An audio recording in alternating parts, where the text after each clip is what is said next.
তো আমরা আজকে রাত 12:25-এ আমরা খবর পাই যে কুইন্স গার্ডেনে আগুন লেগেছে। আমাদের কোথায় আগুন লেগেছে প্রথমে সেই সংবাদটা দেওয়া হয়নি। আমরা আসার পরে দেখতে পাই যে ভবনের দ্বিতীয় তলায় প্রচুর ধোঁয়া, এবং আমরা আইডেন্টিফাই করতে পারি ক্রিসপি কাউন্ট নামে একটা রেস্টুরেন্ট থেকে ধোঁয়াটা সূত্রপাত।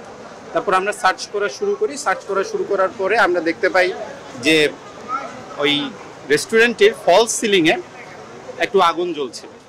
তো যেহেতু আপনারা জানেন যে এটা তৃতীয়, চতুর্থ এবং অষ্টম তলায় হাসপাতাল আছে এবং সেখানে রুগী থাকে, আমরা প্রায়োরিটি দিই ধোঁয়াটাকে আগে বের করার জন্য। আমরা স্মোক ইজেক্টর সেট করে ধোঁয়াটা বের করি, একদম সাইমালটেনিয়াসলি আমাদের যে ফায়ার ফাইটিং টিম ছিল, টিমটা হচ্ছে ফলস সিলিংয়ের আগুনটা নির্বাপন করে। আপনারা দেখবেন যে ভবনটা এয়ার টাইট, ধোঁয়াগুলো বের হওয়ার কোনো রাস্তা ছিল না।